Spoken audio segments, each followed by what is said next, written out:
I'm not sugarcoating anything. I'm just telling you the blunt truth. It's not a winning performance. You did not give your best. Your voice is not loud. No looking at the TV, Daddy. Stop mo na nga lang. I'm looking at you. Come on na.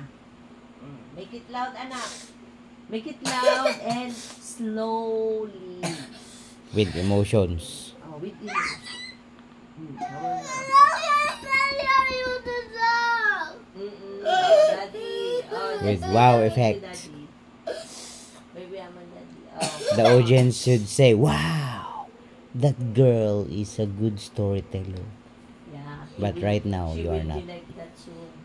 Tomorrow, she will practice again with a loud voice. So that everybody will amaze. Come on. Good morning, everybody. Okay. Start now. Do your best.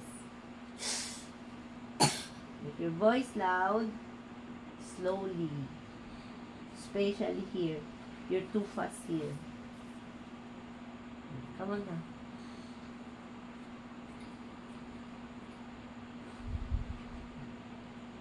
Don't watch on the TV, Daddy. Only in I send you this. Then do your best so that I will watch you. Okay po, Daddy. Start na. Good morning, everybody. I'm gonna tell you a story about the frog and the mouse. The frog and the mouse. Once upon a time, a mouse and a frog were close friends. The frog often visited the mouse at his home, and they both shared the food and provisions the mouse had stock in abundance. One day, the frog invited the mouse to his house. The poor mouse didn't know how to swim. The frog told him that he would make the mouse sit on his back. And the mouse immediately agreed. Halfway across the stream, the frog started to get wicked thoughts of eating the mouse. So, the wicked frog dived for the bottom of the stream. The mouse, realizing too late the betrayal of the frog, started to cry for help. Mouse, a hawk flying above the stream, saw the scene and swooped down upon the mouse. The frog tied to the mouse was also taken away. He picked him up with his beak and swooped down upon the mouse. The frog tied to the mouse was also taken away. The frog realized his mistake. In his greed to get more food, he had not only his good friend, but also put his own life into danger. Remember, everybody, greed is not good.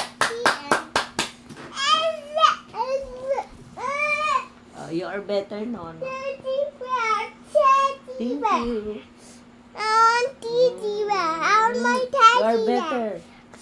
You're better than before. I want teddy bear. Tomorrow, make it better again, okay? Teddy bear. I'm not impressed still. Yes, Daddy, tomorrow again. Tomorrow again. She will make it Yes. better again tomorrow. Yes, anak. Do you know that I'm a judge? Yeah, I know. Daddy's a judge, right? I know if a performance will win or not. So you have to listen to me when I say it's not yet enough. It's not yet enough. See? Listen to Daddy. Okay? If Daddy said it's not a winning piece, then he's telling the truth. If he says wonderful, then it is a wonderful performance. Okay? But she gave me those medals already. Oh yeah. What I'm telling you is you listen to Daddy. Okay? Say opo. Opo. Mommy, can you get one Yes, anak. Mommy, I want this one because next year when I'm 17. It's a big doll. Oh, 17 ka next year, Ran. Because I'm turning like that next year. Ah. And I'm after Baby Zane, these small numbers. Yeah. you're only 5 years old. 17 ka nga dagusan. When I turn, Mommy, I'll show you the small numbers here. Where? The ones, these ones. These ones. These are the small numbers. Oh, 1 to 10 is the small number. Then you're turning to? 6, I'm turning 6 next. Oh, she's But I'm turning. turning here. Oh, she's turning 15. Ano? She's turning 6, but she's turning 15. Ah, Baby Zane. After after so many years, I will turn to that. After so many years, you'll turn 15. Yes. 15 is older than 12, so I'm gonna be older than that again. No, Ate Bien will be older. Yeah! She's standing here grown up! Yeah. She's already grown up! Oh, yeah. Oh, continue playing with your dollies. Say goodbye to the video. Goodbye. Goodbye, little daddy.